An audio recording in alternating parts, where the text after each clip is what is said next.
In 1995, Hell's Angel adopted 3 black girls. 30 years later, they showed up at his house. The rumble of Frank's Harley-Davidson thundered through the quiet suburban street, drawing curious glances from behind curtained windows. His massive frame, covered in leather and tattoos, cast an intimidating shadow as he pulled up to the foster home. The peeling paint and overgrown lawn told a story of neglect before he even stepped inside. Frank switched off his bike and took a deep breath. The social worker, Ms. Thompson, had called him out of the blue. She'd heard about his volunteer work at the local youth center, a secret he kept from his Hell's Angels brothers. "These girls need someone strong," she'd said, "someone who won't give up on them." The front door creaked as Frank approached. A thin woman with tired eyes answered his knock. "You must be Mr. McAllister," she said, her voice barely above a whisper. "The girls are inside." The interior of the house smelled of mildew and old cigarettes. Frank's boots felt heavy on the worn carpet as he followed the woman down a narrow hallway. Family photos hung crooked on the walls, none featuring the 3 sisters he'd come to meet. "They're in here," the woman said, gesturing to a small room. "Try not to startle them. They've been through enough. Before you continue listening, please let me know where in the world are you watching from today." Now back to the story. Frank ducked his head to enter the room, immediately aware of how his size filled the tiny space. 3 pairs of eyes looked up at him, worried, watchful, and wary. Jasmine, the oldest, sat protectively between her younger sisters. Her chin was lifted slightly, showing a strength that touched something deep inside Frank's chest. Michelle, the middle child, pressed close to Jasmine's side, while little Tasha clutched a worn teddy bear. "Hi there," Frank said softly, trying to make his voice gentler than his appearance suggested. He lowered himself onto a small chair, which groaned under his weight. "I'm Frank." Jasmine's eyes never left his face. "Are you here to split us up?" she asked, her voice steady despite the fear in her eyes. Frank's heart clenched. He'd seen that look before, in his own reflection as a child, when his family had fallen apart. "No," he said firmly. "That's not why I'm here." Michelle spoke up then, her voice small but clear. "Everyone wants to split us up. They say we're too much trouble together." Frank leaned forward, his elbows on his knees. "Well, they're wrong about that. Family should stick together." Little Tasha peeked out from behind her teddy bear. "Are you a bad guy? Miss Karen says men with tattoos are bad guys." A smile tugged at Frank's lips. "I might look scary," he admitted, "but looks can be deceiving. Sometimes the toughest-looking people have the softest hearts." Jasmine's expression changed slightly, a flicker of hope breaking through her protective mask. "Why are you really here?" she asked. Frank took another deep breath. His brothers in the club would never understand this moment. But looking at these 3 girls, he saw something he recognized: the need for someone to fight for them, to protect them, to love them. "I'm here because someone told me you needed help," he said honestly, "and I think maybe I need help too. Sometimes being alone isn't the answer." The room fell quiet. In that silence, Frank could hear his own heartbeat, feel the weight of this moment. These girls needed more than just another foster home. They needed someone who would stand between them and the world's cruelty. Someone who wouldn't back down when things got tough. The fluorescent lights hummed overhead in Marcus Thompson's law office, casting harsh shadows across the mahogany desk where Frank sat. His large hands, calloused from years of working on motorcycles, looked out of place holding the fancy silver pen Marcus had given him. "Just sign here, here, and initial here," Marcus said, pointing to various spots on the documents. The lawyer's tie was loosened, and his sleeves rolled up after hours of going through paperwork. Frank stared at the papers, his heart pounding harder than it did during any bar fight. This was different from anything he'd done before. Fighting? Easy. Making deals with rival gangs? No problem. But becoming a father to 3 young girls? His hand trembled slightly. You okay, Big Red? Marcus asked, using Frank's road name. They'd known each other since high school, before Marcus went straight and became a lawyer. You're looking a little pale there. Frank cleared his throat. Just never thought I'd be doing something like this. He gestured at the adoption papers. Me? A father? The guys at the club are going to think I've lost my mind. Marcus leaned back in his chair, the leather creaking. Maybe you have, but I've known you long enough to know when you're sure about something. And those girls? You're sure about them. The truth of those words hit Frank hard. He was sure. From the moment he'd seen them in that dingy foster home, something had clicked into place, something he didn't even know was missing. What if I mess this up? Frank's voice was barely above a whisper.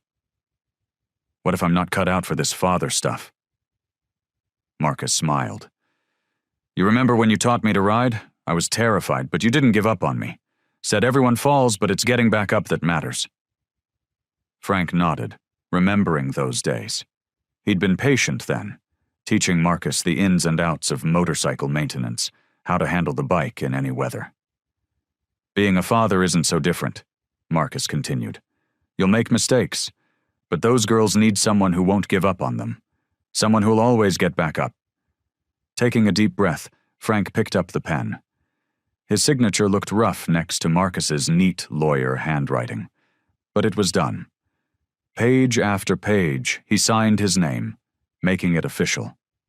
Marcus gathered the papers, checking each one carefully.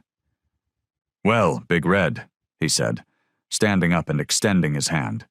Congratulations. You're officially a father. Frank stood, his chair scraping against the floor. His hand engulfed Marcus's in a firm handshake. Everything's set, Marcus assured him. The girls are legally yours now.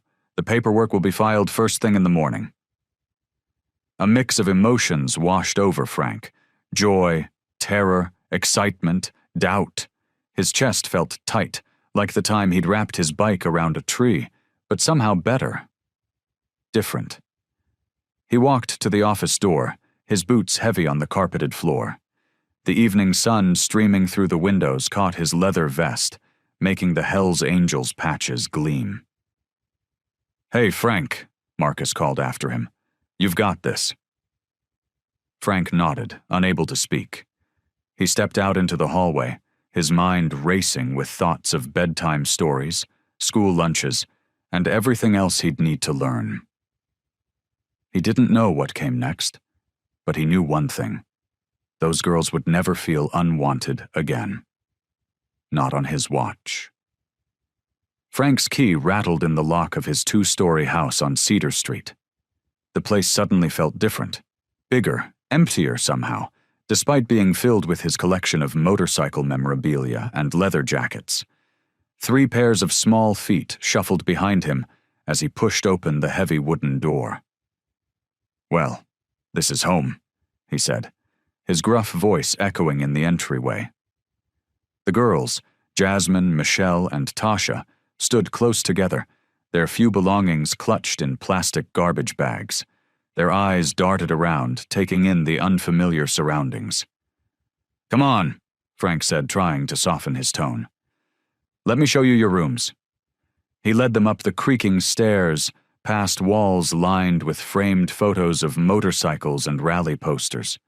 The girls followed silently, their shoes making soft tapping sounds on the wooden steps.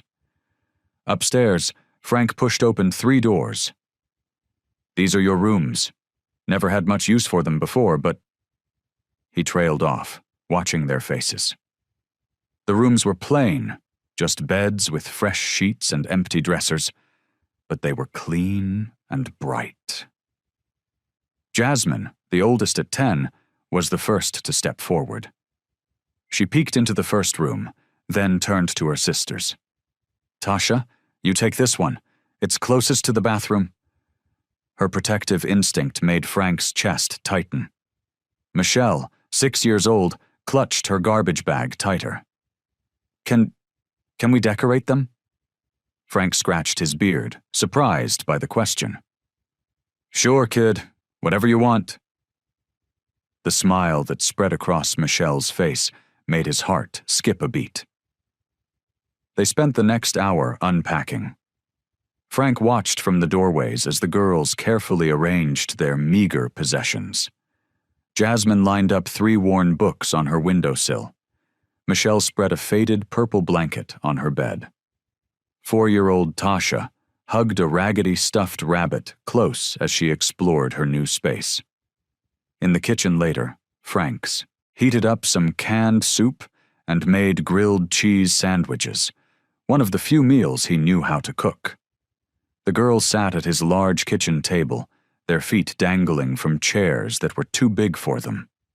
They ate quietly, stealing glances at him when they thought he wasn't looking. When bedtime came, Frank felt completely out of his depth. But something inside him, some instinct he didn't know he had, took over. He helped Tasha brush her teeth, made sure Michelle had her favorite pajamas on, and watched as Jasmine braided her sister's hair with practiced hands. One by one, he tucked them into their beds. In Tasha's room, he pulled the covers up to her chin, making sure her rabbit was secure in her arms.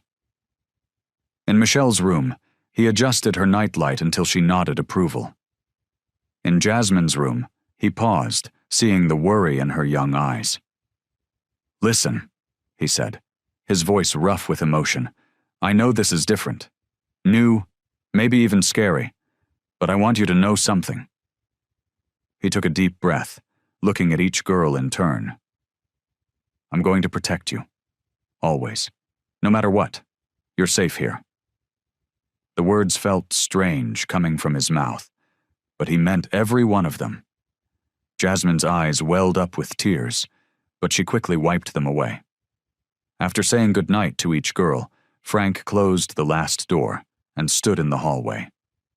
The weight of what he'd just committed to hit him like a physical force. 3 young lives were now in his hands, 3 hearts to protect, 3 futures to guide. He leaned against the wall, his legs feeling weak beneath him. The responsibility was overwhelming, but somewhere deep inside, he knew this was right. The neon beer signs cast a dim glow across the worn wooden bar at the Iron Horse. Frank sat on his usual stool, nursing a bottle of beer while his Hells Angels brothers lounged around him. The familiar smell of cigarette smoke and leather hung heavy in the air. It was different being here now. His mind kept drifting back to the 3 little girls he'd left at home with a babysitter. "So, Big Red's gone domestic on us," Snake, a weathered biker with gray streaked hair, said with a smirk. He took a long drag from his cigarette, blowing smoke rings toward the ceiling. "Never thought I'd see the day." Frank's fingers tightened around his beer bottle. He'd known this conversation was coming, but that didn't make it any easier. "Just doing what needs to be done," he said gruffly. "What needs to be done?" Razor barked out a laugh. "Since when does that include playing daddy to 3 little girls?" He leaned forward, his chains jingling against the bar. "You're one of our best, Red. Our enforcer. How are you going to handle business with 3 kids at home?" The others murmured in agreement. Frank could feel their eyes on him, judging, questioning. These were men he'd ridden with for years, brothers he'd fought beside and bled with. But right now, they felt like strangers. "Those girls needed someone," Frank said, his voice low but firm. I stepped up. That's all there is to it. "That's all there is to it?" Tank, a massive man with tattoos covering his neck, shook his head. "You've gone soft, brother. What happens when we need you for a run? When things get rough? You gonna be changing diapers instead of having our backs?" The bar seemed to grow quieter, the tension thick enough to cut with a knife. Frank set his beer down slowly, deliberately. He could feel the anger building in his chest, not the hot rage he was used to, but something different, protective, fierce. "Listen here," he growled, turning to face his brothers. "Those girls, they're mine now, and yeah, I'm their father, but don't you dare think that makes me soft." His voice carried across the bar, making a few patrons glance nervously in their direction. "I'm still the same man who's ridden with you for 15 years, still the same man who's bled for this club." Snake opened his mouth to speak, but Frank cut him off. "No, you listen. You don't get to question my loyalty. Not to the club, and sure as hell not to my daughters." He stood up, his imposing frame casting a shadow over the bar. "I can be both. I will be both. And if any of you have a problem with that, you can take it up with me personally." The challenge hung in the air. Frank's brothers shifted uncomfortably, knowing full well what he was capable of. He'd earned his reputation through years of proving himself, and that hadn't changed. "Stay out of it," Frank continued, his voice deadly calm. "Those girls are off limits. I'm still your brother, still a Hell's Angel through and through. But if anyone tries to come between me and my daughters—" He paused, making eye contact with each man at the bar. "They'll learn real quick that being a father hasn't made me any less dangerous." The afternoon sun filtered through the dusty garage windows, casting long shadows across Frank's workspace. He bent over his Harley, wrench in hand, carefully adjusting the engine bolts. The familiar scent of motor oil and metal filled the air, bringing him comfort in its familiarity. This was his element, somewhere he knew exactly what to do and how to do it. A small creak of the garage door caught his attention. Frank looked up to see Jasmine standing in the doorway, her thin frame hesitant against the bright afternoon light. She wore the new yellow dress he'd bought her, but her posture was guarded, arms wrapped around herself like a shield. Frank straightened up, wiping his greasy hands on an old rag. "Hey there," he said, trying to keep his voice soft. It had been 3 weeks since the girls moved in, and Jasmine had barely spoken more than a few words. She didn't respond immediately, just watched him with those observant eyes of hers. Frank shifted his weight, uncertain. He was used to commanding respect, to people moving out of his way when he walked into a room. But this was different. This quiet 10-year-old girl made him feel more nervous than any rival biker ever had. "What are you working on?" Jasmine's voice was barely above a whisper. Frank gestured to the motorcycle. "Just doing some maintenance. Gotta keep her running smooth." He paused, then added, "Want to take a look?" Jasmine took a tentative step forward, then another. Frank held his breath, not wanting to scare her away. She reminded him of a sparrow, ready to take flight at the slightest sudden movement. "Is it hard?" she asked, now close enough to see the array of tools spread across his workbench. "Nah, not once you know what you're doing." Frank picked up a clean rag and held it out to her. "Want to learn how to clean her up?" Jasmine's eyes widened slightly. She reached for the rag, her small hand barely visible as she gripped it. Frank showed her how to apply the polish, demonstrating on a small section of the chrome. "Like this?" she asked, carefully mimicking his movements on the fender. "That's perfect," Frank said, watching her work. "You've got a steady hand."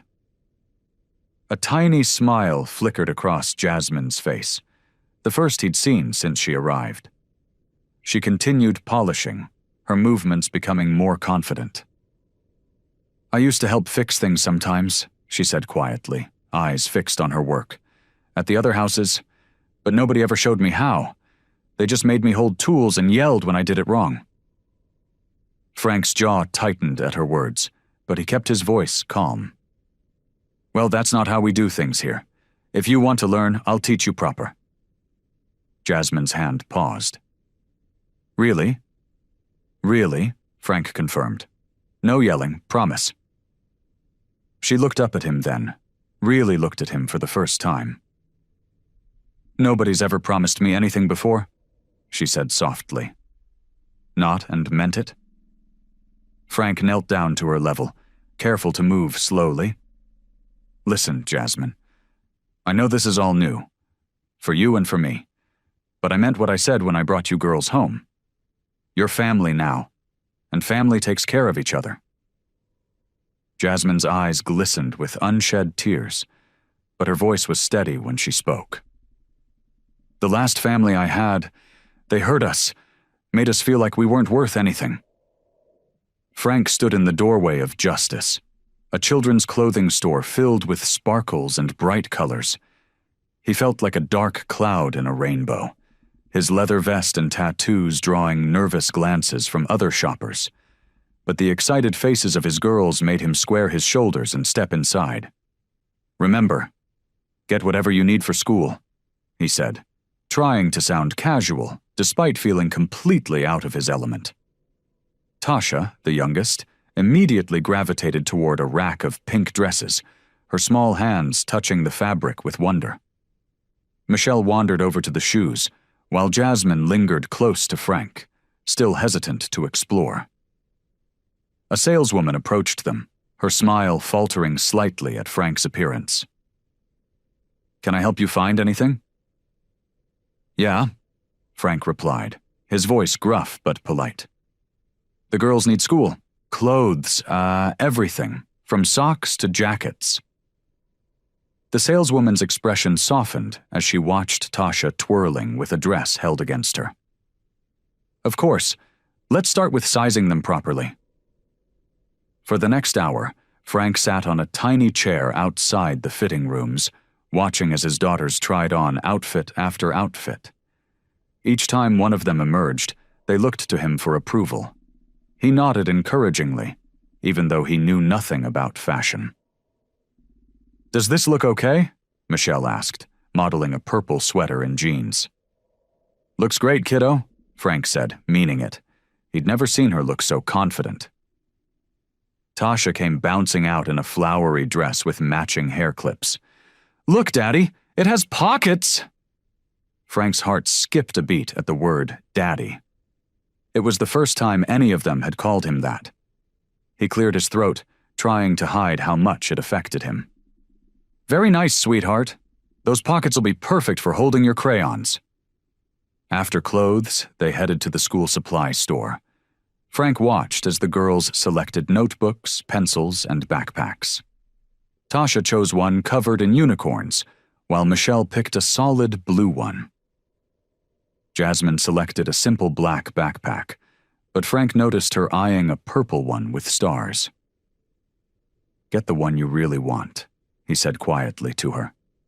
"It's okay to like pretty things." Jasmine hesitated, then switched the backpacks, a small smile playing on her lips. That evening, Frank sat at their kitchen table, watching his daughters settle into their new routine. The house that had once felt too big and empty now hummed with life. Tasha sat cross-legged on the floor, her new box of crayons spread around her as she drew pictures of their day. Michelle had pulled her chair close to the window, softly humming a tune she'd picked up at school while organizing her new pencil case. The table was set with mismatched plates. They still needed proper dishes, but nobody seemed to mind. Frank had managed to cook spaghetti without burning it, and the smell of garlic bread filled the kitchen. As he watched his daughters, he realized the house felt different now, warmer, like a home. Tasha held up her drawing proudly. "Look, it's all of us shopping." In her childish scrawl, she'd drawn 4 figures, 3 small ones, and 1 very large one in black. Despite the simple style, Frank could see she'd carefully included his tattoos, drawn as colorful swirls on the big figure's arms. Michelle's humming grew a bit louder, her feet swinging under her chair in time with the melody. The sound mixed with the scratch of Tasha's crayons and the quiet contentment of Jasmine setting the table, creating a symphony of domestic peace Frank had never known he wanted. Frank pulled his motorcycle into the driveway, the engine's rumble echoing off the garage door. The setting sun cast long shadows across the front yard, where the girls had left their bikes scattered on the lawn. He smiled, remembering how just that morning, Tasha had finally mastered riding without training wheels. The house was quiet. The girls were at their after-school activities.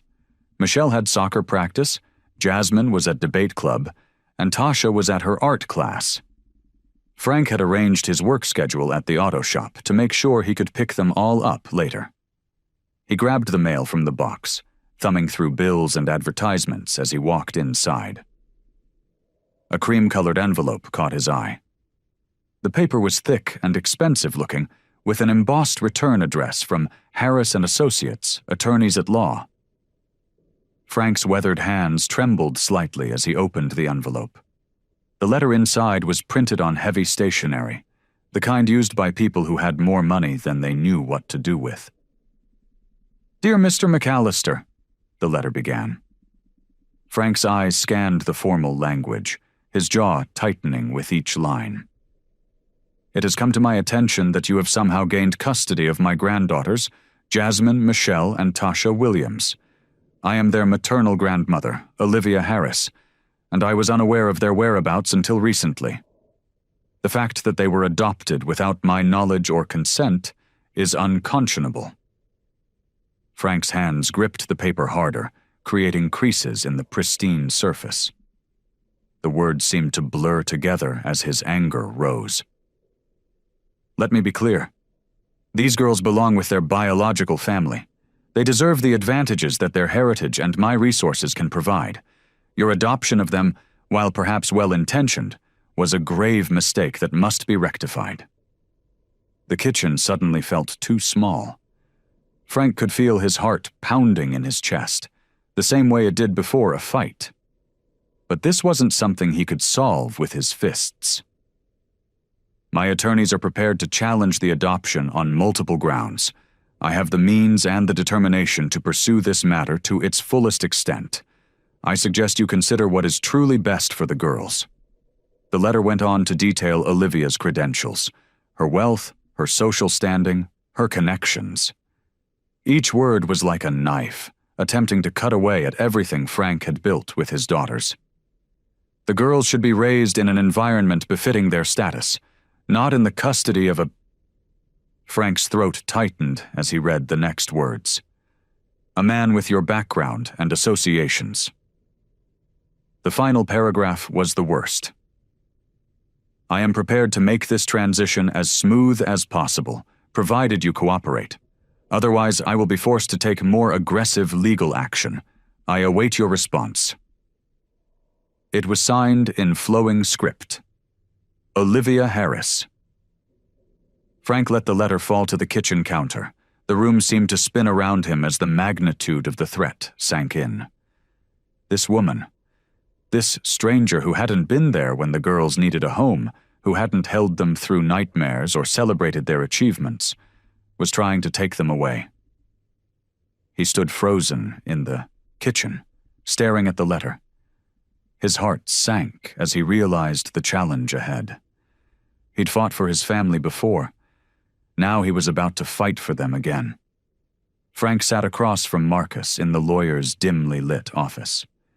The leather chair creaked under his weight as he shifted uncomfortably.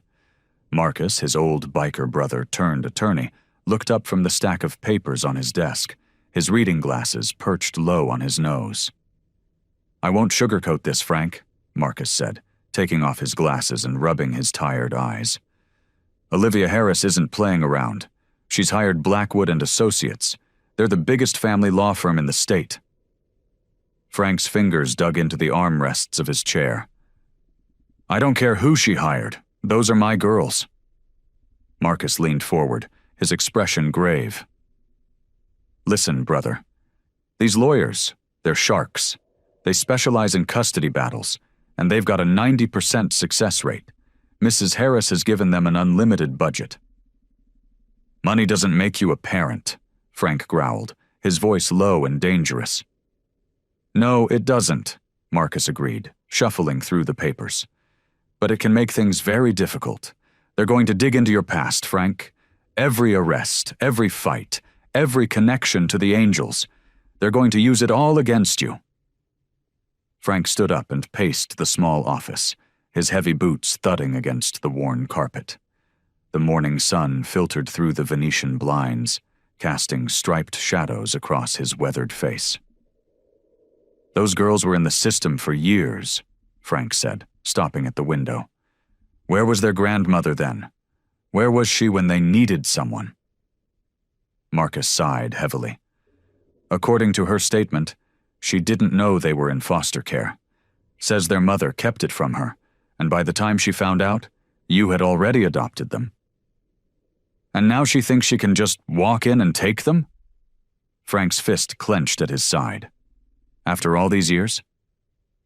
She's going to argue that she can provide a better life for them, Marcus explained, reading from a document. Private schools, college funds, social connections. She's already set up trust funds for each of them. Frank turned sharply. Better life? Those girls don't need her money. They need love, stability, someone who will always have their backs. I know that, Frank, Marcus said softly. But the court might see things differently. We need to be prepared. Frank nodded slowly, his jaw set with determination. Whatever it takes, Marcus. I'm not losing my daughters. After leaving Marcus's office, Frank drove home in a daze. The house was empty. The girls were at school. He walked through the quiet rooms, touching the small signs of their life together. Tasha's stuffed animals on the couch, Michelle's soccer cleats by the door, Jasmine's books scattered on the kitchen table. He found himself in the garage, his sanctuary. But even here, their presence was everywhere. Tasha's bike, with the sparkly streamers, Michelle's roller skates hanging on a hook, and there, pinned to his toolboard, one of Jasmine's old drawings. Frank carefully unpinned it, holding it in his rough hands. It was from years ago, done in crayon, 3 stick figures with big smiles, holding hands with a much larger figure, wearing what was clearly meant to be his leather jacket. Across the top, in a child's wobbly handwriting, "My family." Sitting on his workbench, Frank stared at the drawing. His chest felt tight, and his vision blurred. These girls weren't just some responsibility he'd taken on. They were his whole world. They had changed him, given him something to live for beyond the brotherhood and the wild life he'd known before. The afternoon sun cast long shadows through the kitchen windows as Jasmine walked through the front door. Her backpack felt heavier than usual, weighed down not just by books, but by the whispers she'd heard at school. Frank looked up from where he was fixing the kitchen sink, his wrench pausing mid-turn. "Hey, kiddo," he said, noticing her troubled expression. "Everything okay?" Jasmine dropped her backpack by the counter and slid onto one of the bar stools. She twisted her hands in her lap, something she always did when she was nervous. "Some kids at school were talking today." Frank wiped his hands on a dish towel and gave her his full attention. "What kind of talk?" "They said..." Jasmine's voice wavered. "They said our real grandmother is trying to take us away, that she's rich and important, and she wants us to live with her instead." Frank's jaw tightened, but he kept his voice steady. "Who told you that?" "Sarah Mitchell. Her mom works at the courthouse." Jasmine looked down at her hands. "She said her mom saw the paperwork. Is it true, Dad?" Frank pulled up a stool next to her, the metal legs scraping against the tile floor. "Yeah, it's true. Your grandmother, Mrs. Harris, she's filed for custody." "What does that mean exactly?" Jasmine asked, though from her tone she already knew. "It means she wants you girls to live with her instead of me." Frank's voice was gentle but firm. Jasmine's shoulders slumped. She said her mom told her that Mrs. Harris lives in a mansion, That she has servants and drivers and could send us to the best schools?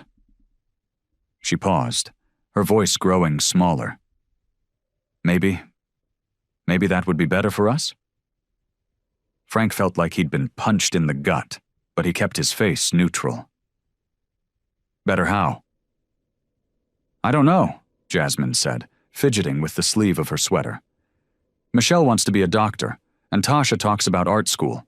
Those things cost a lot of money. And sometimes I see how hard you work, how tired you are trying to provide for us. Jasmine, look at me, Frank said, waiting until her eyes met his. Money isn't everything. Sure, I might not be able to give you fancy cars or expensive clothes, but that's not what makes a family. But what if? No what ifs, Frank interrupted gently. Remember when you had that nightmare last month? Who sat with you until you fell back asleep? You did. And when Michelle was sick with the flu, who stayed up for 3 nights straight to make sure her fever didn't spike? A small smile touched Jasmine's lips. You did. And when Tasha was scared to ride her bike without training wheels, who ran alongside her until she got it? You did, Jasmine whispered, tears welling in her eyes. Frank reached out and took her hand in his large, calloused one. You're my daughter, Jasmine. You and your sisters. You're my whole world. No amount of money can buy that kind of love. No mansion can replace the memories we've made in this house. Jasmine squeezed his hand, but he could still see uncertainty in her eyes. What if she tries to take us away? Then we'll fight, Frank said firmly. I'm your father, and nothing, not money, not fancy lawyers, not anything, is going to change that. You understand? Jasmine nodded slowly, but Frank could tell she wasn't completely convinced. The shadow of doubt still lingered in her eyes, even as she leaned forward to hug him. The mahogany-paneled courtroom felt suffocating as Frank adjusted his borrowed tie. He'd never worn one before, but Marcus had insisted it would help his image.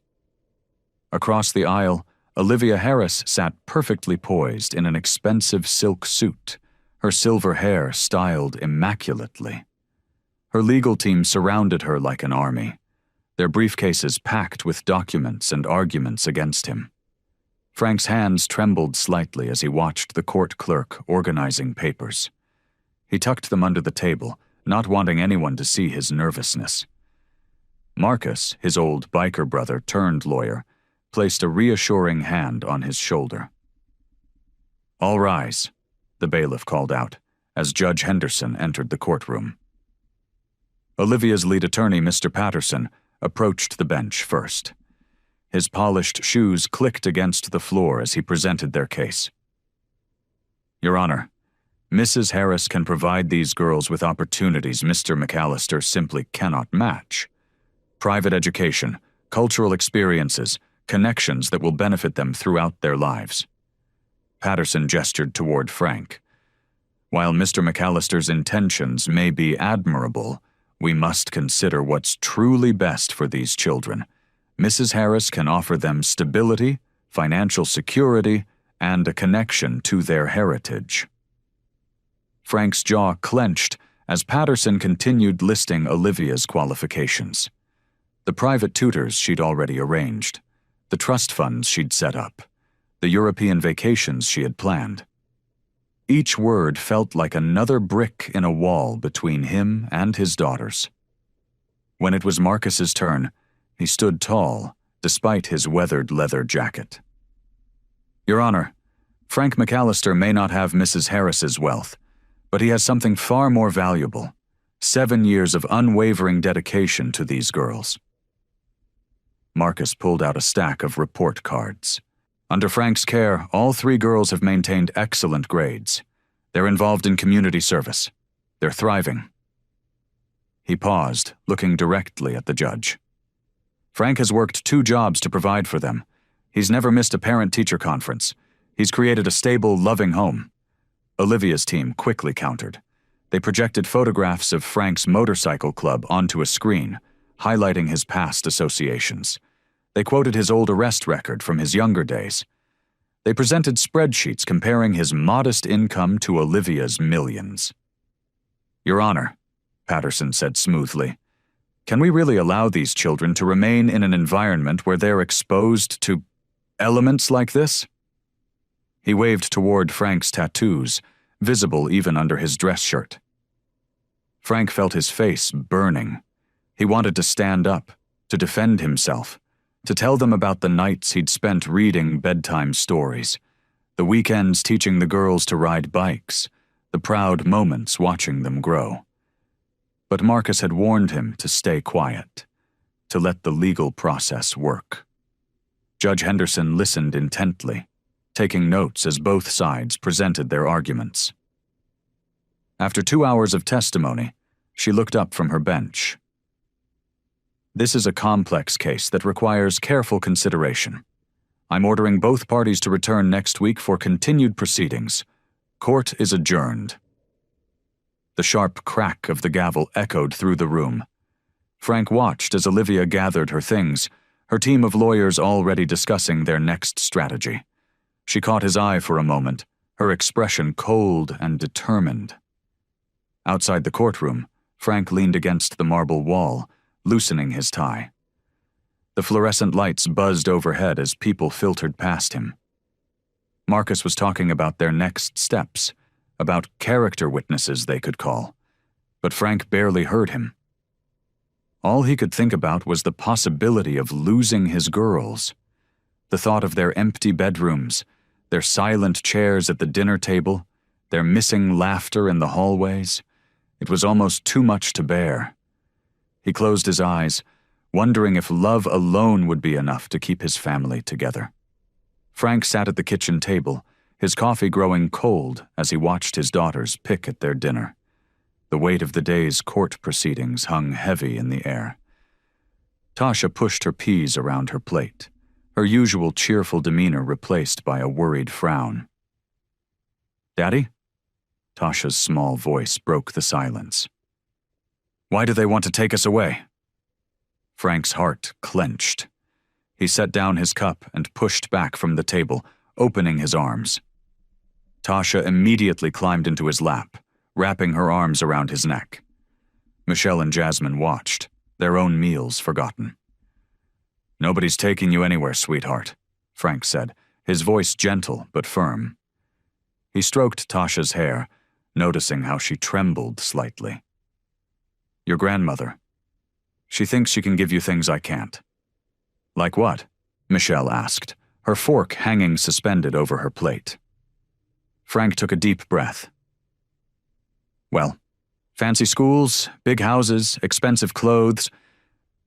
He trailed off, seeing the confusion in their eyes. These were his girls. They'd never cared about material things. "But we already have everything we need," Tasha protested, pulling back to look at Frank's face. Her eyes were wide with worry. "We have you." Jasmine stood up and started clearing the plates, her movements sharp and agitated. "It's not that simple, Tasha. Mrs. Harris has money, influence. The judge might think—" "The judge doesn't know us," Frank interrupted, his voice firm but kind. "She doesn't know how we spend Sunday mornings making pancakes together, or how we fix up old bikes for kids who can't afford new ones." Michelle moved closer, leaning against Frank's shoulder. "What if they make us go with her? What if we don't have a choice?" Frank pulled Michelle into a one-armed hug, still holding Tasha with his other arm. "Listen to me, all of you. There's always a choice. And I'm choosing to fight for you. I've never backed down from a fight in my life, and I'm not about to start now." Jasmine paused at the sink, her back turned to them. "But what if fighting isn't enough?" Frank gently set Tasha down and walked over to Jasmine. He placed his hands on her shoulders, turning her to face him. "Look at me, baby girl. Remember when you first came here? Remember how scared you were?" Jasmine nodded, tears forming in her eyes. "I promised you then that I'd always protect you. That promise hasn't changed. Not one bit." Later that night, Frank made his usual rounds, tucking each girl into bed. He saved Jasmine for last, knowing she carried the heaviest burden of understanding what was at stake. He sat on the edge of her bed, taking her hand in his. The moonlight filtered through her window, casting soft shadows across her worried face. "Family doesn't come from blood," Frank said softly, squeezing her hand. "It's made of love." Jasmine smiled softly, though uncertainty still lingered in her eyes. She squeezed his hand back, holding on to the comfort of his words, even as doubts about their future swirled in her mind. The phone rang early Saturday morning while Frank was making breakfast. Jasmine picked it up in the hallway, her hello echoing through the quiet house. "Jasmine, darling, this is your grandmother, Olivia Harris." Jasmine's hand tightened on the receiver. She glanced toward the kitchen where Frank was humming off-key, the smell of bacon filling the air. "I shouldn't be talking to you," Jasmine whispered, moving further down the hallway. "Please, just listen." Olivia's voice was smooth as silk. "I want you to understand what I can offer you. Private schools, college funds, summer homes in Europe, the finest clothes, the best opportunities." Jasmine leaned against the wall, closing her eyes. "I don't need those things." "But you deserve them, darling. Look at where you're living now, in that rough neighborhood with that man. Is that really the life you want?" The words stung more than Jasmine expected.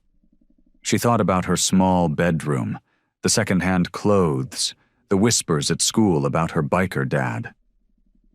"Frank loves us," Jasmine defended, but her voice wavered. "Love isn't always enough, dear. Don't you want more? Don't your sisters deserve more?" After hanging up, Jasmine stood in the hallway, her grandmother's words echoing in her mind. The sound of Frank's boots on the kitchen floor brought her back to reality. "Breakfast is ready," Frank called out. "Better hurry before Michelle eats all the bacon again." Jasmine walked into the kitchen, her steps heavy. Frank was at the stove, wearing his old "kiss the cook" apron over his leather vest. The sight that usually made her smile now filled her with uncertainty. "Dad?" Her voice cracked slightly. "Can we talk?" Frank turned, spatula in hand, sensing the seriousness in her tone. "What's wrong, baby girl?" "Grandmother Harris called." Jasmine watched Frank's face darken. "She talked about all the things she could give us. Good schools, nice clothes, better opportunities." Frank set the spatula down slowly, his jaw tightening. "I see." "Dad." Jasmine's eyes filled with tears. "Do you think we deserve better than what you've been able to give us?" The question hung in the air like a physical thing.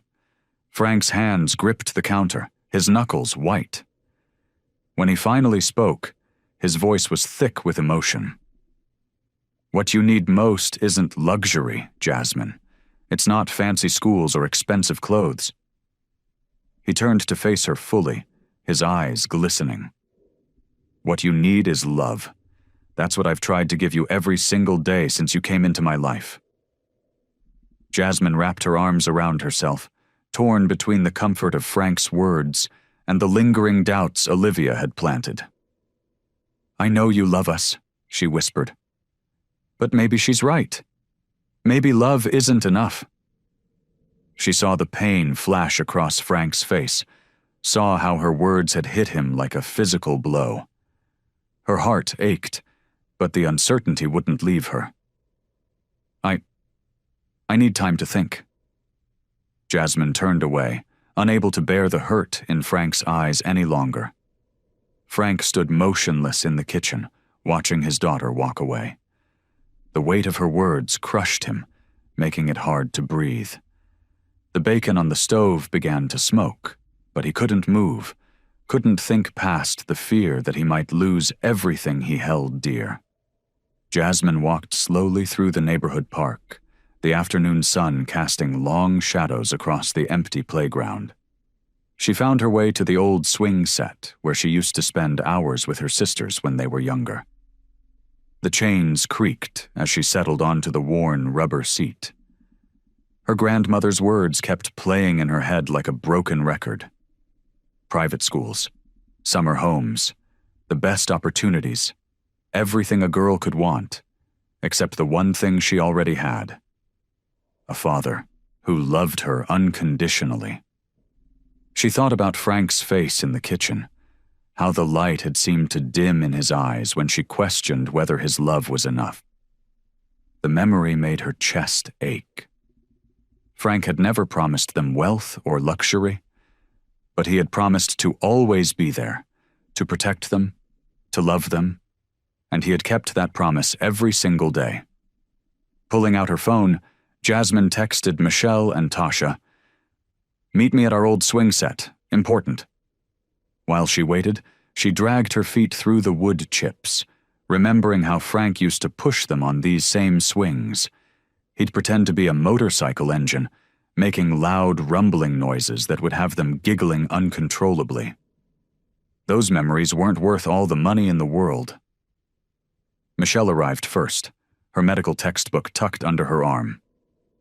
"Hey sis, what's up?" Before Jasmine could answer, Tasha came jogging up, slightly out of breath. "Sorry I'm late. Had to finish a paper." The three sisters gathered around the swing set, their familiar meeting spot since childhood. Jasmine told them about Olivia's call and her conversation with Frank. "She offered us everything," Jasmine said quietly. "Private schools, fancy clothes, summer homes." Michelle sat on the swing next to her. "But what about Dad?" "That's just it," Jasmine replied, her voice catching. "She talks like he's not good enough for us. Like everything he's done doesn't matter because he can't give us those things." Tasha leaned against the swing set pole, her young face serious. "Remember when I had that nightmare about the foster home? Dad sat with me all night, telling me stories until I fell asleep. You can't buy that kind of love." Michelle nodded, pushing herself gently on the swing. "And remember when he learned to braid hair just for us? He practiced for weeks on that old doll he bought from the thrift store." "He looked so ridiculous," Jasmine smiled, tears forming in her eyes. "But he never gave up," Tasha added softly. "He never gives up on us." The sisters fell quiet, each lost in their own thoughts about the man who had chosen them, who had changed his entire life to give them a home and a family. "I don't want Olivia's money," Michelle finally said. "I want our dad." "Me too," Tasha agreed immediately. "We belong with Dad." Jasmine felt something settle in her chest, a certainty she hadn't felt since Olivia's call. "You're right, both of you." She stood up from the swing, wiping her eyes. "We already have everything we need. We have each other, and we have Dad." The three sisters hugged tightly, their decision made. They would stay with Frank, the man who had taught them that family wasn't about blood or money. It was about love, sacrifice, and choosing each other every single day. The courtroom's heavy wooden doors creaked open as Frank entered, his boots echoing against the polished floor. His daughters walked beside him, their heads held high despite the whispers that followed them. Jasmine squeezed his hand, a gesture that meant more to him than any words could say. Olivia Harris sat on the opposite side, her expensive silk suit and pearl necklace gleaming under the fluorescent lights. Her lawyer, a sharp-featured man in an Italian suit, arranged papers on their table with precise movements. The contrast between the two sides couldn't have been more stark. Wealth and privilege facing off against love and determination. "All rise," the bailiff called out as Judge Thompson entered the courtroom. The rustle of people standing filled the air. Then silence fell as everyone took their seats again. "We're here for the final hearing in the matter of Harris versus McAllister," Judge Thompson announced, his voice firm and neutral. "Mr. Patterson, you may present your closing arguments for Mrs. Harris." Olivia's lawyer rose smoothly, buttoning his jacket. Your Honor, this case is about providing these 3 young women with the best possible future. Mrs. Harris can offer them opportunities that Mr. McAllister simply cannot match. Private education, cultural experiences, connections in society. These are advantages that will shape their entire lives. Patterson gestured toward Frank with a carefully practiced look of concern. While Mr. McAllister's intentions may be admirable, we must consider what's truly best for these young women. Mrs. Harris can provide stability, refinement, and a lifestyle that will open doors for them. She is their blood relative, their grandmother, and she has the means to give them everything they deserve. Frank's hands clenched under the table as Patterson continued listing all the material advantages Olivia could provide. Each word felt like a personal attack, but he forced himself to stay calm, remembering what Marcus had told him about keeping his composure in court. When it was Marcus's turn to speak, Frank's old friend and lawyer stood up slowly. Unlike Patterson's polished performance, Marcus spoke with raw honesty. Your Honor, this case isn't about money or social advantages. It's about family, real family. Frank McAllister didn't share blood with these girls when he found them in that foster home, but he shared something more important. He shared his heart. Marcus turned to look at the girls, then back at the judge. For years, Mr. McAllister has been there for every skinned knee, every nightmare, every triumph, and every tear. He learned to braid hair for his daughters. He attended every parent-teacher conference. He worked extra hours to make sure they had everything they needed. Not wanted, needed. The girls nodded, tears in their eyes as Marcus continued. Love isn't measured in dollar signs, Your Honor. It's measured in moments, in sacrifices, in showing up every single day. That's what Frank McAllister has done for these girls. That's what family really means. Judge Thompson listened intently, his expression unreadable as both lawyers finished their arguments. The tension in the courtroom was thick enough to cut with a knife as he shuffled through his notes. I'll take a brief recess to review the arguments and evidence before making my decision, Judge Thompson announced. We'll reconvene in 30 minutes. Frank stood slowly, his daughters gathering around him. Michelle slipped her hand into his right hand, while Jasmine took his left. Tasha stood close, her shoulder pressing against his arm. Together they formed a tight circle, drawing strength from each other as they waited for the judge's return. They had done everything they could. Now all they could do was hope that their love, their real, messy, imperfect but unconditional love, would be enough to keep their family together. The courthouse hallway felt colder and longer than Frank remembered. He paced back and forth, his boots scuffing against the marble floor, while his daughters sat quietly on a nearby bench. The 30-minute recess stretched out like an eternity. A loud rumble from outside caught his attention. The sound grew stronger, and Frank recognized it immediately. Motorcycles. Lots of them. His heart skipped a beat as he walked to the window.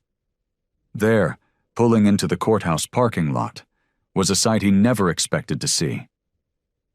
At least 20 Hell's Angels, their bikes gleaming in the afternoon sun, lined up in perfect formation. Leading them was Bull, the chapter president who had been the most vocal critic of Frank's decision to adopt the girls. What's happening?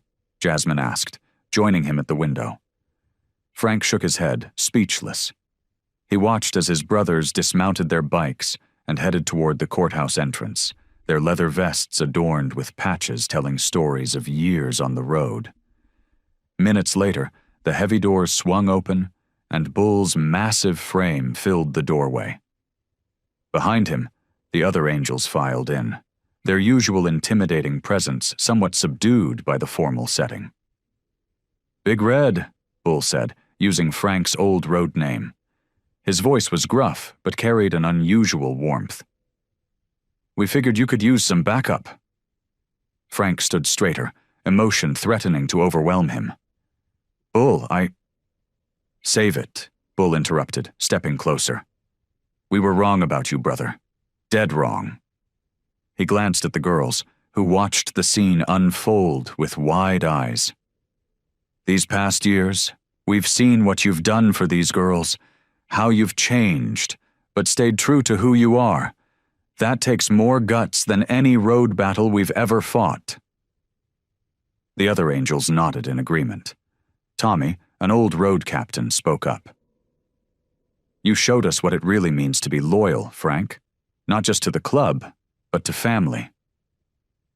One by one, the angels approached Frank, offering handshakes, hugs, and words of support. The girls watched in amazement as these tough, leather-clad men showed a side of themselves few ever got to see. "Besides," Bull added with a slight grin, "we figure any man who can raise 3 teenage girls single-handed is tougher than all of us put together." A small laugh rippled through the group, breaking the tension. Even the girls giggled, the sound mixing strangely but perfectly with the gruff chuckles of the bikers. Marcus appeared from around the corner, his eyes widening at the sight of so many Hell's Angels in the courthouse hallway. He quickly composed himself and made his way to Frank. "Frank," Marcus said, his voice low and serious, "the judge is ready to make his decision. We need to head back in." The laughter died away, replaced by a heavy silence. Frank felt his heart pound against his ribs as the reality of the moment hit him. Everything they'd been through, every bedtime story, every school play, every tear and triumph, it all came down to what would happen in the next few minutes. Bull placed a heavy hand on Frank's shoulder. "We're right behind you, brother, all of us." Frank looked at his daughters, then at his biker family, and finally at Marcus. His hands trembled slightly, but his voice was steady when he spoke. "Let's do this." The courtroom fell silent as Judge Henderson cleared his throat. Frank's palms were sweating, and he could feel his heart hammering against his chest. The girls sat beside him, their hands linked together in a chain of sisterly support. Behind them, the rows were filled with leather-clad Hell's Angels, sitting unusually straight and respectful in the formal setting. Across the aisle, Olivia Harris sat perfectly poised, her expensive silk suit without a wrinkle, her face a mask of controlled anticipation. "After careful consideration of all evidence presented," Judge Henderson began, his voice steady and clear, "this court has reached its decision." He paused, adjusting his glasses as he looked down at his notes. Frank held his breath. The moments stretched like rubber bands about to snap. "The bond between Mr. McAllister and these 3 young women is extraordinary," the judge continued. "While Mrs. Harris offers material advantages, this court recognizes that the emotional well-being of children, or in this case, young adults, cannot be measured in dollars and cents." Olivia's attorney shifted in his chair, but remained silent. "Mr. McAllister has demonstrated, through his actions and dedication over the years, that he is more than capable of providing the love, support, and guidance these young women need. The testimony of the girls themselves has been particularly compelling." The judge turned his gaze directly to Frank. "This court has observed something remarkable here. A family built not on blood or wealth, but on choice, commitment, and unconditional love." Frank squeezed Jasmine's hand as the judge continued. "Therefore, it is the ruling of this court that the adoption stands. The girls will remain with their father, Frank McAllister." A collective exhale swept through the courtroom. Tasha buried her face in Frank's shoulder, while Michelle wiped tears from her eyes. Jasmine sat perfectly still, but her grip on Frank's hand tightened. "However," the judge added, raising his voice slightly over the murmur that had begun, This court also recognizes Mrs. Harris's genuine desire to be part of her granddaughter's lives. Therefore, reasonable visitation rights will be granted to be arranged through proper channels and with the girl's consent. Olivia's shoulders dropped slightly, but she nodded, accepting the decision with as much grace as she could muster. "Court is adjourned," Judge Henderson announced, bringing down his gavel with a definitive crack. The sound seemed to break a dam within Frank. Everything he'd been holding back, all the fear, worry, and uncertainty, came rushing out. He turned to his daughters, opening his arms wide. The girls didn't hesitate. They crashed into him like waves against a shore, all three at once, creating a tangle of arms and tears and laughter. Frank wrapped them in a bear hug, his large frame enveloping them protectively, just as he had done since the day he first brought them home. "We did it, Dad," Jasmine whispered, her voice thick with emotion. "We're staying together." "Always," Frank managed to say, his voice rough with feeling. "We're family. Nothing's ever going to change that." Michelle and Tasha squeezed tighter, and for a moment the bustling courtroom faded away. There was only this, a father and his daughters, bound together by something stronger than blood or law. The fight was over. Their family was whole. The morning sun streamed through the kitchen windows, casting warm squares of light across the hardwood floor. Frank stood at the counter, his large hands wrapped around a steaming coffee mug, watching his daughters bustle around the kitchen. The court battle was behind them now, and a new sense of peace had settled over their home. Jasmine sat at the kitchen table, her law school textbooks spread out before her. Her dark hair was pulled back in a neat bun, and her eyes sparkled with determination as she highlighted important passages.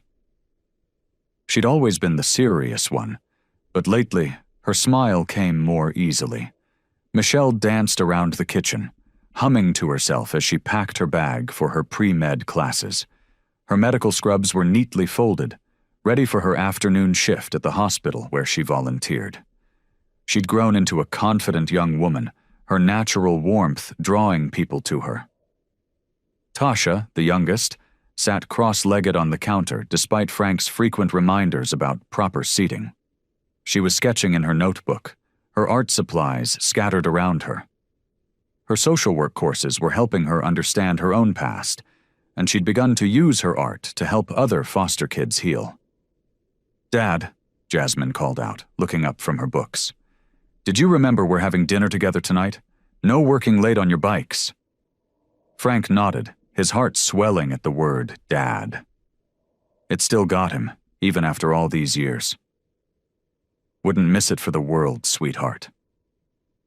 Michelle stopped her dancing long enough to pour herself a cup of coffee. "Remember when we first came here? We were so scared to even ask for seconds at dinner." "And now we can't shut you up," Frank teased, his gruff voice warm with affection. Tasha laughed, adding some final touches to her sketch. "Remember when you tried to make us pancakes that first morning? They were black as tar." "Hey now," Frank protested, but he was grinning. "I got better." "You sure did, Dad," Jasmine said, closing her book. "You got better at everything." The words hung in the air, heavy with meaning. They all knew she wasn't just talking about cooking. That evening, they gathered around the dinner table, the same one where they'd shared their first meal together years ago. The girls had insisted on cooking, filling the kitchen with delicious aromas and playful bickering. "Pass the potatoes," Michelle called out, reaching across the table. "Say please," Tasha teased, holding the bowl just out of reach. "Please, oh wise and wonderful sister," Michelle replied, with an exaggerated bow. Jasmine rolled her eyes, but she was smiling. "You two never change." Frank sat back in his chair, taking in the scene before him. The nervous, frightened girls he'd brought home had blossomed into strong, capable women. Jasmine's quiet strength, Michelle's infectious joy and Tasha's gentle spirit had not only survived their difficult start in life, but had grown stronger.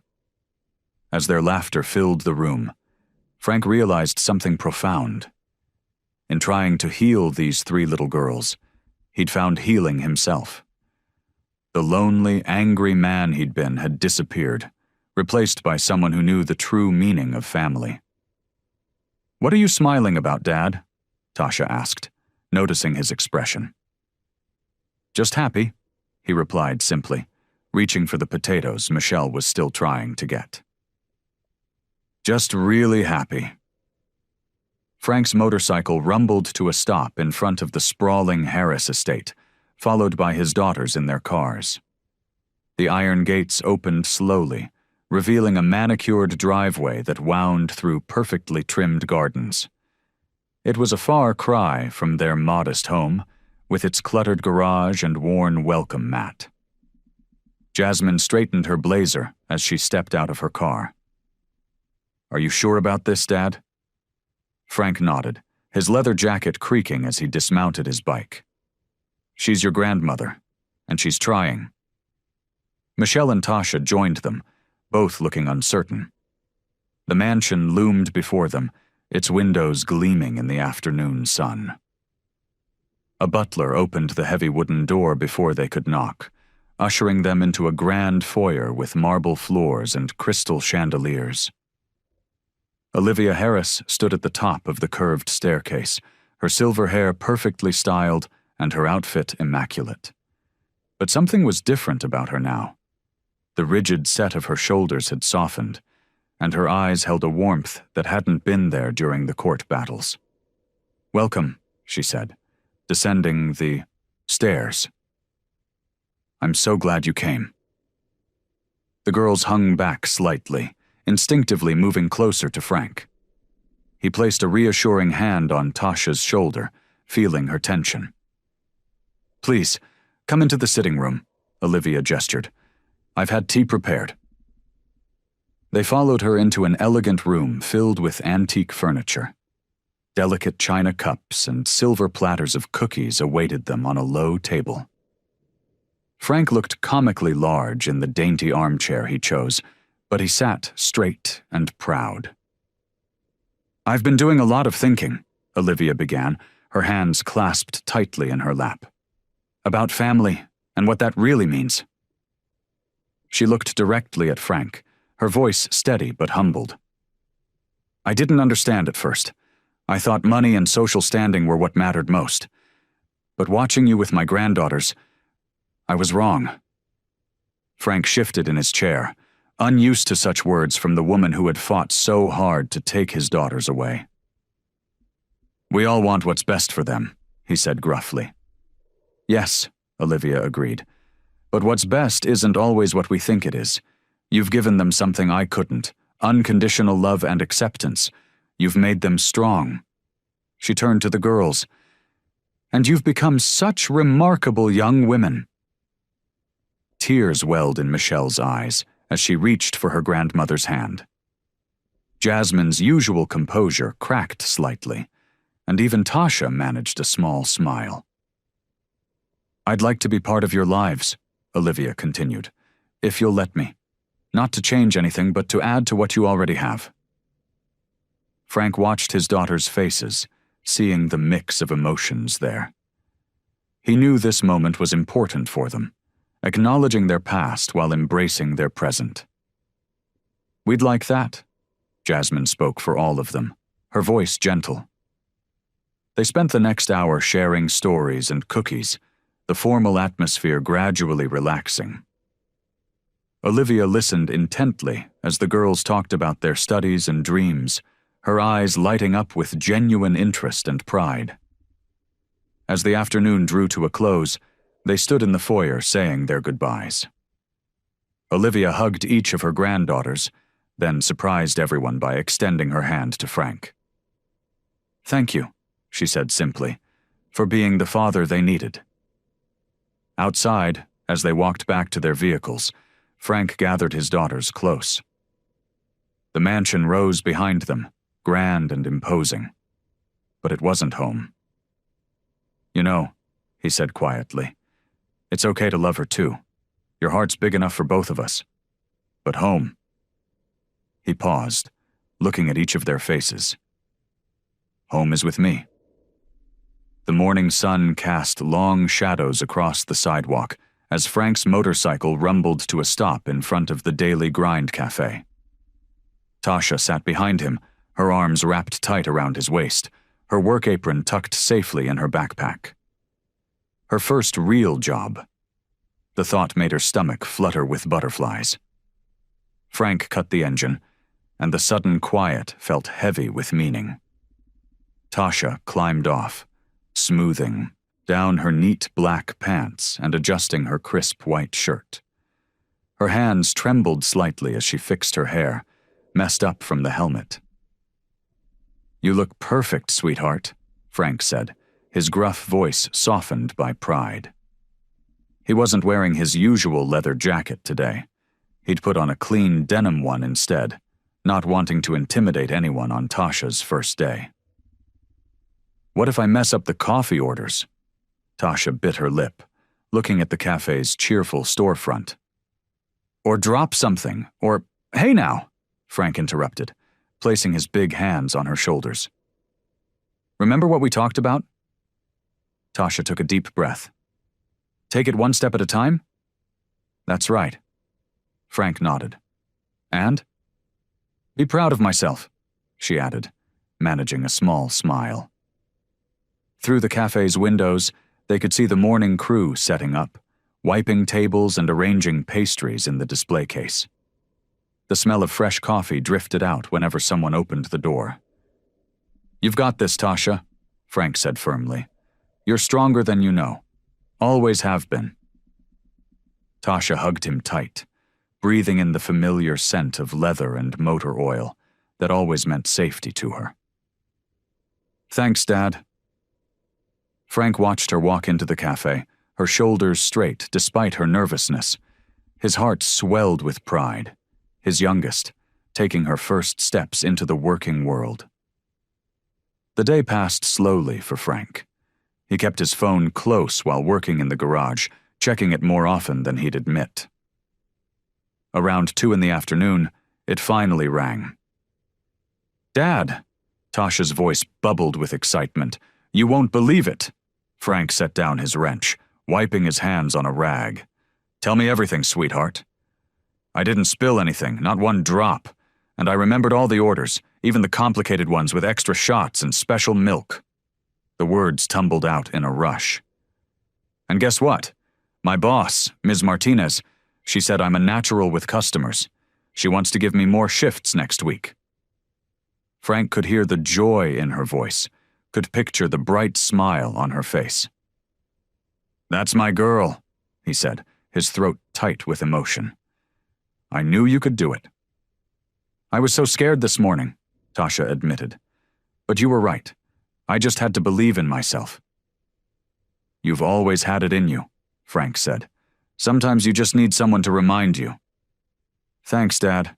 I better go. My break's almost over. Love you." "Love you too, sweetheart." Frank stood in his garage, phone still in hand, a smile spreading across his face. His little Tasha, the shy girl who used to hide behind his legs when strangers came near, was growing into a confident young woman. He couldn't have been prouder. The December air bit cold and crisp as Frank's pickup truck rumbled into Peterson's Christmas tree farm. Jasmine, Michelle, and Tasha pressed their faces against the windows, their breath fogging up the glass as they took in the rows upon rows of evergreens dotting the snowy landscape. "Look at that one." Tasha pointed excitedly at a perfectly shaped tree near the entrance. "It's so pretty." Michelle shook her head. "Too small. We need something bigger for the living room." Frank pulled into a parking spot, killing the engine. He'd never bought a Christmas tree before. His previous holidays had been spent alone, or with his biker brothers at the local bar. But this year was different. This year he had a family to celebrate with. "Remember," he said, turning to face the girls, We all have to agree on the tree. It's our first Christmas together. It needs to be special. They piled out of the truck, their boots crunching in the fresh snow. The air smelled of pine and wood smoke from the farm's warming station. Holiday music played softly from speakers mounted on wooden poles throughout the lot. "This way!" Jasmine called out, already heading down one of the rows. Her sisters followed, leaving Frank to grab the saw and rope from the truck bed. For the next hour, they wandered through the farm, each girl championing different trees. Tasha loved the perfectly shaped ones.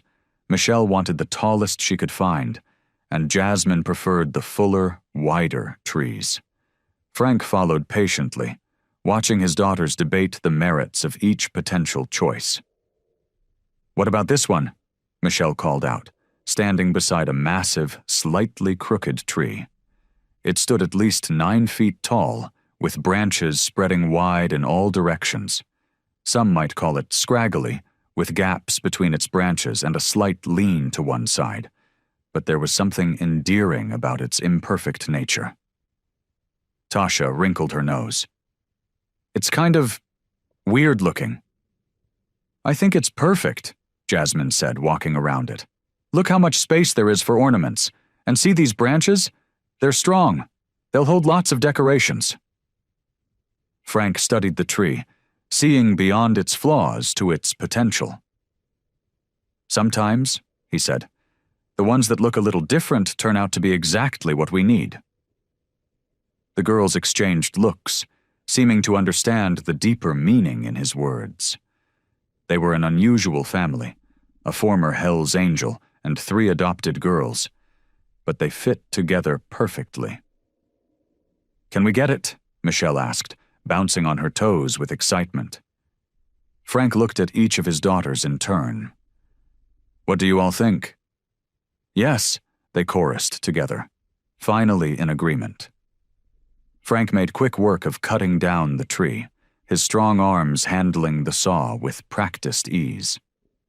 The girls watched in amazement as he hoisted the massive evergreen onto his shoulder, carrying it to the truck as if it weighed nothing. Back home, they worked together to set up the tree in the corner of the living room. Frank secured it in the stand, while the girls directed him to twist it this way and that, until it stood as straight as its natural lean would allow. Stepping back, they gathered on the couch to admire their choice. The tree filled the room with its fresh pine scent, its wild branches reaching out like welcoming arms. Even without decorations, it already looked like home. Frank sat in the middle of the couch, his daughters cuddled close on either side. Looking at their tree, their first family Christmas tree, he felt something settle in his chest. A warmth, a rightness, a sense of belonging he'd never known before. This was where he was meant to be. Still gathered around their newly chosen Christmas tree, the warm glow of the living room lamps created a cozy atmosphere as evening settled in. Frank brought over mugs of hot chocolate, passing them carefully to each of his daughters. "I got my acceptance letter today," Jasmine said suddenly, her fingers wrapped tightly around her mug. "From law school." Her voice trembled slightly with excitement. Frank's eyes widened. "You didn't tell me you applied." "I wanted to be sure first," she explained, reaching into her back pocket and pulling out a folded letter. "Full scholarship," Michelle squealed, nearly spilling her hot chocolate. "That's amazing, Jazz." "I want to help people who don't have anyone else to fight for them," Jasmine continued, her voice growing stronger. "Like you did for us, Dad." She looked at Frank, her eyes shining. "There are so many kids out there who need someone to stand up for them in court." Frank nodded, his throat tight with emotion. He remembered all those years ago standing in that courtroom, fighting to keep his family together. "Well," Michelle piped up, setting her mug down on the coffee table, "since we're sharing news..." She pulled out her phone, showing them her latest test scores. "Top of my pre-med class. My professor says I'm on track for medical school next year." "A doctor?" Tasha's eyes went wide. "That's so cool." "I want to work in pediatrics," Michelle explained, tucking her legs underneath her. "Remember when I was sick as a kid, and you drove me to the emergency room, Dad?" She smiled at the memory.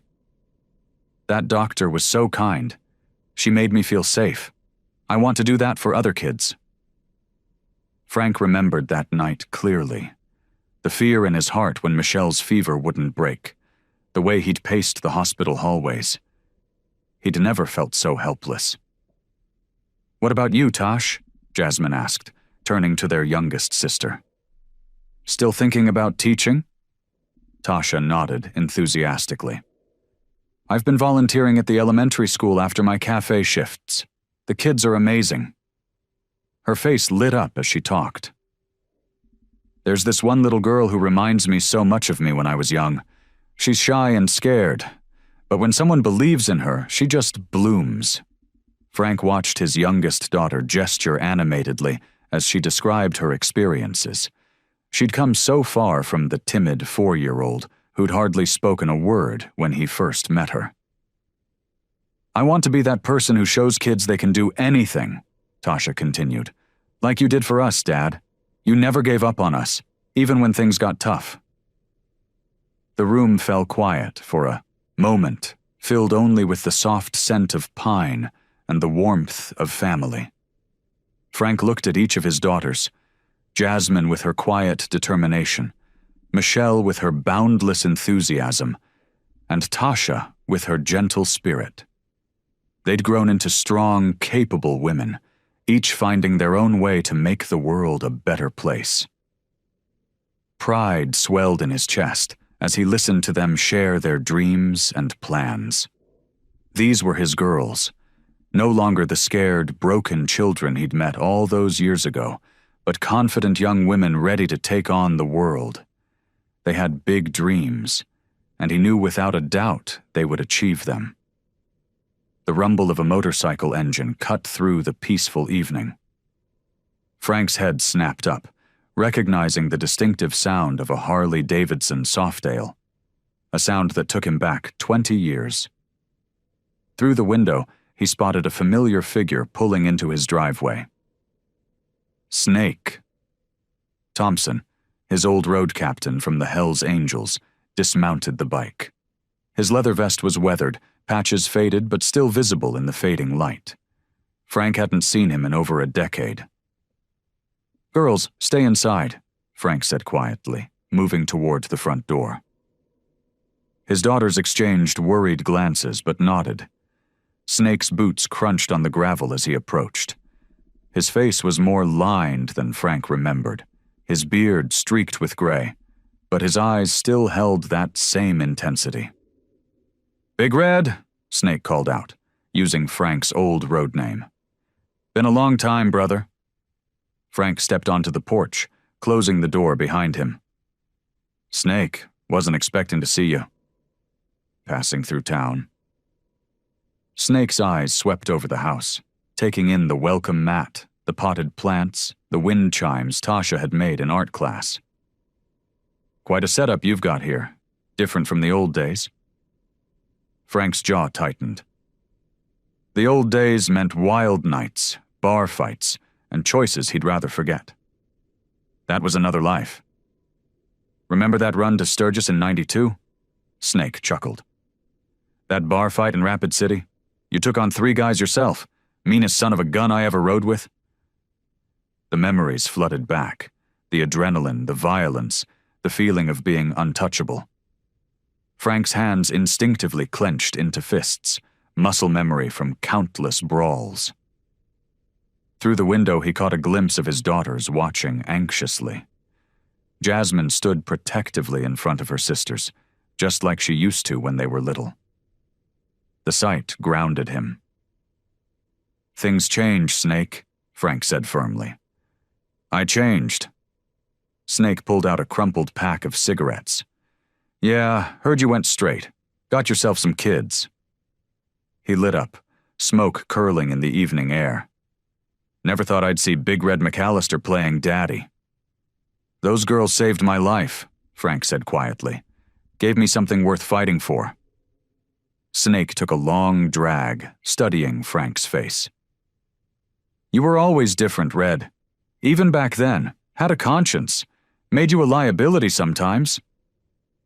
Inside, Michelle had moved to the kitchen to start dinner. The smell of garlic and onions drifted out. Tasha was setting the table. Frank could hear the familiar clink of plates. That conscience kept me alive, Frank replied. Kept me from ending up dead or in prison. Snake nodded slowly, flicking ash onto the ground. Club's not the same without you. Some of the old guard still talk about you. That life's behind me now. Frank's voice was firm. I've got responsibilities here. Yeah, I can see that. Snake's eyes softened slightly. You look good, Red. At peace. Never saw that in you before. Through the window, Frank watched Jasmine help Tasha with her homework, while Michelle stirred something on the stove. His heart swelled with pride and love, emotions he'd never known he was capable of before they came into his life. Snake finished his cigarette, crushing it under his boot. Well, just wanted to check in. See how you were doing. He extended his hand. Take care of yourself, brother. Frank shook it, feeling the familiar calluses. You too, Snake. Ride safe. The old biker walked back to his motorcycle, started it up, and rode away into the gathering dusk. Frank stood in the doorway, watching until the tail lights disappeared. Behind him, the sounds of his family continued, dishes clinking, his daughter's voices mixing with laughter. This was his life now, and it was worth more than all the wild freedom of his past.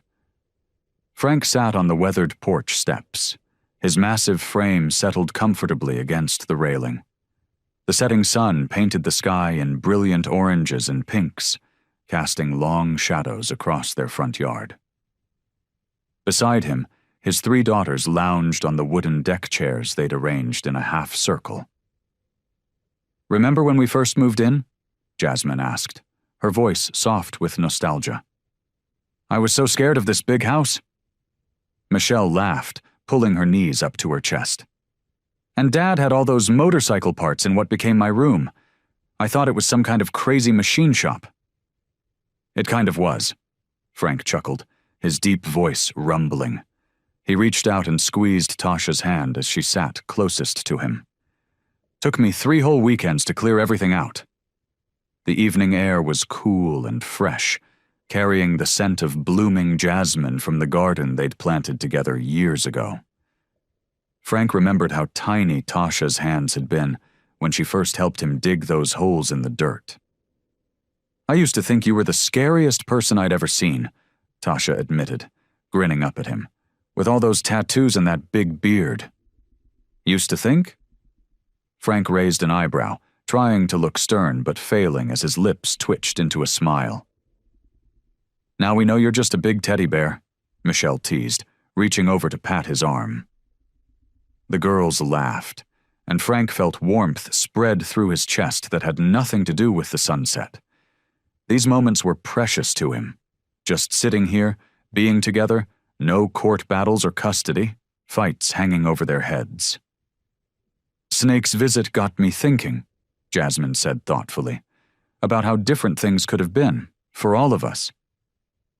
Frank nodded slowly. Life's funny that way.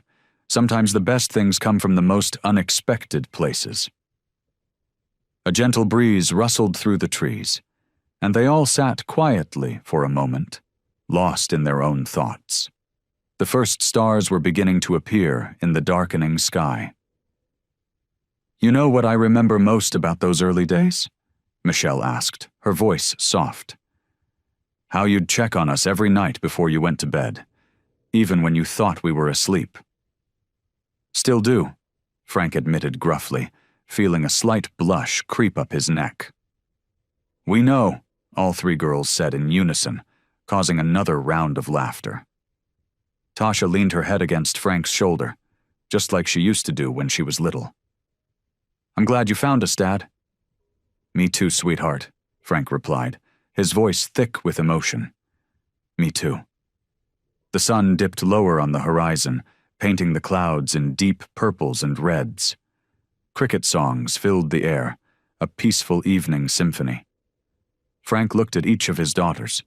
Jasmine, so strong and protective. Michelle, with her gentle heart and quick wit. And Tasha, still his baby girl despite being all grown up. "You girls changed everything," he said quietly. "Gave me a reason to be better. To do better." "You did the same for us," Jasmine replied, reaching over to squeeze his other hand. They sat together as the last rays of sunlight faded from the sky, a family forged not by blood, but by love and choice. Frank watched his daughters, these amazing young women who had transformed his life in ways he never could have imagined. His heart felt full to bursting with pride and joy. Frank placed a steaming dish of his famous chili in the center of the dinner table. The spicy aroma filled the kitchen, mixing with the fresh-baked cornbread Tasha had made. His daughters gathered around, passing bowls and sharing knowing smiles. "Dad, remember when you tried to cook for us that first week?" Michelle laughed, spooning chili into her bowl. "I think we had takeout pizza 3 nights in a row." Frank's weathered face crinkled with amusement. "Hey now, I learned pretty quick. Had to, with 3 growing girls to feed." "More like we taught you," Jasmine teased, reaching for the cornbread. "I still remember showing you how to make mac and cheese without burning it." "That was a dark day," Frank admitted, his deep voice warm with humor. "Never lived that one down." Tasha giggled, her eyes bright. "But look at you now, Dad. Your chili's the best in town." The kitchen light cast a warm glow over their faces as they ate together, the comfortable rhythm of spoons against bowls punctuating their conversation. Frank watched his daughters, really seeing them, not just as the little girls he'd rescued all those years ago, but as the strong women they'd become. Jasmine, with her quiet strength and fierce determination, already making waves at her law firm.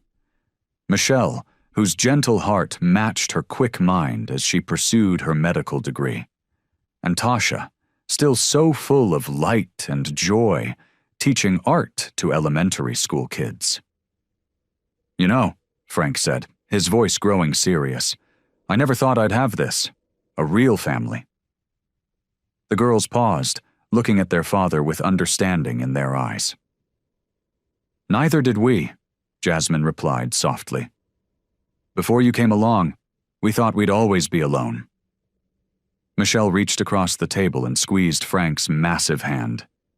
"We chose each other, Dad. That's what makes it special." "Yeah," Tasha added, her eyes glistening.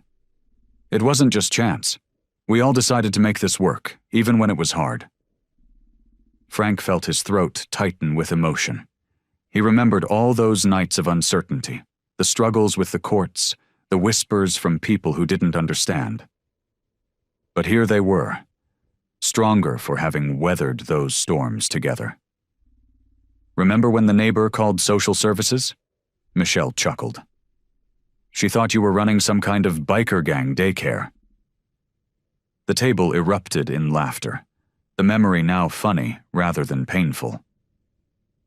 "Poor Mrs. Jenkins nearly fainted when she saw your motorcycle club friends helping us build the treehouse," Tasha added, wiping tears of mirth from her eyes. "Those guys turned out to be pretty good uncles," Frank smiled, thinking of how his old crew had eventually become extended family. Jasmine raised her glass of iced tea. "To family, the kind you choose." "To family," they all echoed, their glasses clinking together. The sound of their shared laughter filled the kitchen, bouncing off the walls covered in family photos, snapshots of their life together. First days of school, graduations, birthdays, and quiet moments just like this one. Each picture told a story of love, growth, and the unbreakable bonds they'd forged. Frank looked around at his daughters' smiling faces, his heart full. This was what family meant, not blood or obligation, but choice and love. They had chosen each other, fought for each other, and built something beautiful together. The kitchen echoed with their continued laughter and joy, a testament to the family they had become. I hope you like this story. Please share what's your favorite part of the story, and where in the world you are watching from. Have a wonderful day.